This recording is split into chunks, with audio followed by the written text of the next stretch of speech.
ની ચોરીનો પર્દાફાશ થયો। છેલ્લા ઘણા સમયથી દૂધના ટેન્કરમાંથી દૂધ ચોરીનું કૌભાંડ દિયોદર પોલીસે પકડી પાડ્યું હતું। કેટલાક શખ્સો ટેન્કરમાંથી દૂધ ચોરી કરીને ભાભર તરફ જતા હતા, ત્યારે પોલીસે પીછો કરી ભાભર વાવ રોડ પર મહાલક્ષ્મી દૂધ ડેરીમાં દૂધ આપતા રંગે હાથે પકડી પાડ્યા। 12 જેટલા શખ્સો દૂધ ચોરીનું રેકેટ ચલાવતા હોવાનું સામે આવ્યું। લુદ્રા નજીક મુખ્ય કેનાલ પર 300 લીટર દૂધ ટેન્કરમાંથી કાઢી 300 લીટર પાણી ભેળવી દેતા હતા। ચોરી કરેલું દૂધ પ્રાઇવેટ ડેરીમાં વેચી દેવાતું હતું। હાલ દિયોદર પોલીસે 4 શખ્સોની ધરપકડ કરી છે, જ્યારે બાકીના આરોપીઓની શોધખોળ ચાલી રહી છે। એમાં લગભગ 12 આરોપીનું નામ છે।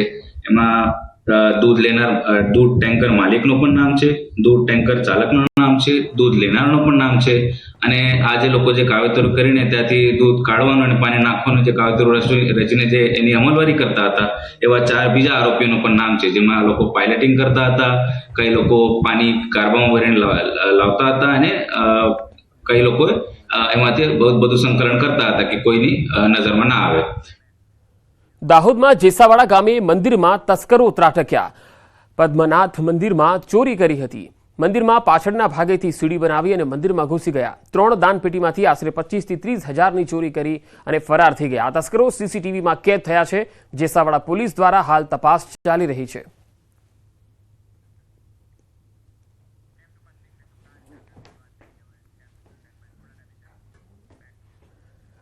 અને હવે વાત કાળઝાળ ગરમીની।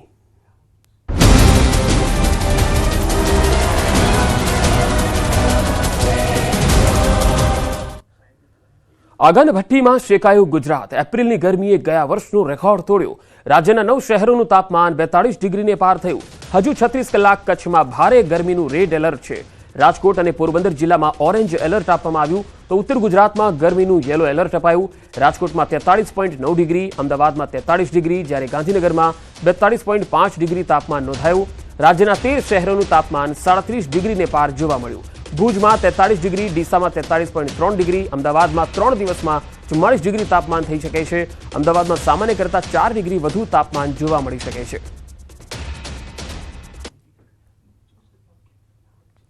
રાજકોટ શહેરનો આજે છે મહત્તમ તાપમાન છે તે 43 ડિગ્રી જેટલું નોંધાયું છે। આજે રાજકોટ શહેરમાં ઓરેન્જ એલર્ટ પણ જાહેર કરવામાં આવ્યું છે।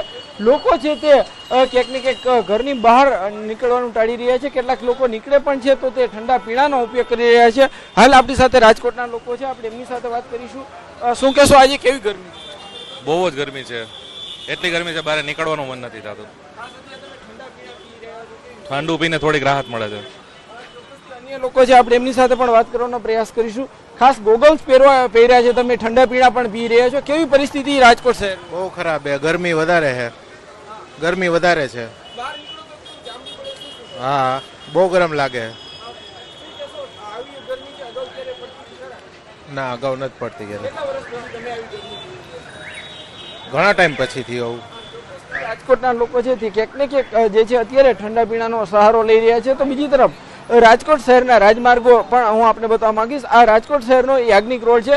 સામાન્ય દિવસોમાં અહીંયા ટ્રાફિક પોલીસે ટ્રાફિક કંટ્રોલ કરવો પડે તેવી સ્થિતિ જોવા મળતી હોય છે, પરંતુ અત્યારે જે છે તે વાહનોની રફતાર ઘટી ગઈ છે। લોકો છે તે ખૂબ જ ઓછા જે છે પ્રમાણમાં નીકળી રહ્યા છે। જે લોકોને ફરજિયાત બહાર નીકળવું પડે હોય તેવા લોકો અત્યારે બહાર નીકળી રહ્યા છે। તો રાજ્યમાં આ ગરમીએ જોર પકડ્યું છે। ખાસ કરીને કચ્છમાં ભારે ગરમી પડી રહી છે। કચ્છમાં આજે ગરમીનું રેડ એલર્ટ આપવામાં આવેલું છે। ભીષણ ગરમીથી કચ્છવાસીઓ પણ ત્રસ્ત થઈ ગયા છે, અને રેડ એલર્ટમાં ગરમીનો પારો હાલ તો 43 ડિગ્રીને પાર છે, પરંતુ રેડ એલર્ટમાં ગરમીનો પારો 45 ડિગ્રી સુધી પણ જઈ શકતો હોય છે। એટલે કે 45 ડિગ્રીની જે ગરમી હોય છે એ ખતરનાક સાબિત થઈ શકે છે। એટલે બિનજરૂરી લોકોએ ઘરની બહાર ખાસ બપોરના ટાઈમે ન નીકળવું જોઈએ। કચ્છમાં સતત ગરમીથી લોકો છે તે ત્રાહીમામ પોકારી ઉઠ્યા છે, ત્યારે ફરી પાછી આજે કચ્છમાં હવામાન વિભાગ દ્વારા રેડ એલર્ટ આપવામાં આવ્યું છે। ગઈકાલે તાપમાનની વાત કરવામાં આવે તો ગઈકાલે ભુજનું તાપમાન છે તે 43 ડિગ્રી છે તે નોંધાયું હતું, તો કંડલા એરપોર્ટનું તાપમાન છે તે 45 ડિગ્રી નોંધાયું હતું। ત્યારે આજે ફરી પાછું હવામાન વિભાગે છે તે કચ્છમાં રેડ એલર્ટ આપ્યું છે, ત્યારે હજુ પણ ભારે ગરમીનો લોકોનો સામનો કરવો પડશે। આ જે પ્રમાણે આ દ્રશ્યો જોઈ રહ્યા છો કે આ ભુજના દ્રશ્યો છે, ઇન્સાન છે તે ભાસી રહ્યા છે। ચોક્કસથી આ દ્રશ્યોમાં જે પ્રમાણે આ પ્રસ્તાવો જોઈ રહ્યા છો જે હાલ ગરમીના લીધે જે નુકસાન માથી રહ્યા છે, તો ટણકારોનું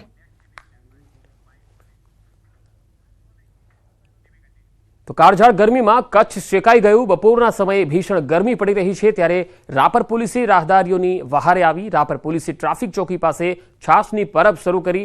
હાલ ધૂમ ધકતા ઉનાળાની કાળઝાળ ગરમીમાં રાહદારીઓ તથા રાપર તાલુકાના ગ્રામ્ય વિસ્તારોમાંથી આવતા લોકો માટે છાશની પરબ શરૂ કરી છે। લોકોને ગરમીથી રાહત મળે એ માટે ટ્રાફિક પોલીસની ચોકી ખાતે લોકો માટે છાશનું વિતરણ શરૂ કરાયું છે।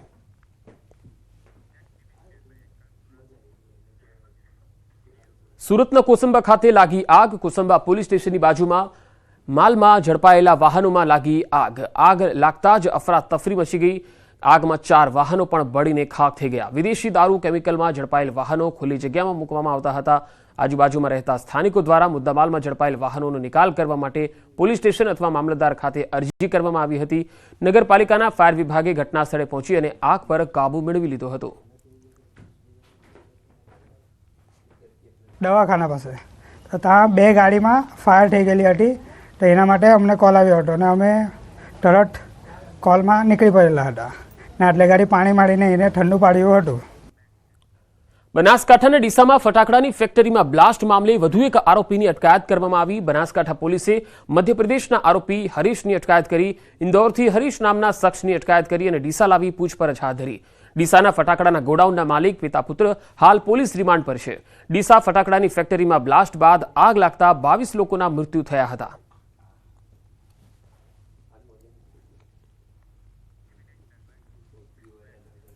અમદાવાદમાં એસી ગોડાઉનમાં આગ મામલે તપાસનો ધમધમાટ શરૂ થયો છે। એફએસએલની ટીમ ઘટના સ્થળે પહોંચી। એફએસએલની તપાસમાં મોટા ખુલાસા થઈ શકે છે।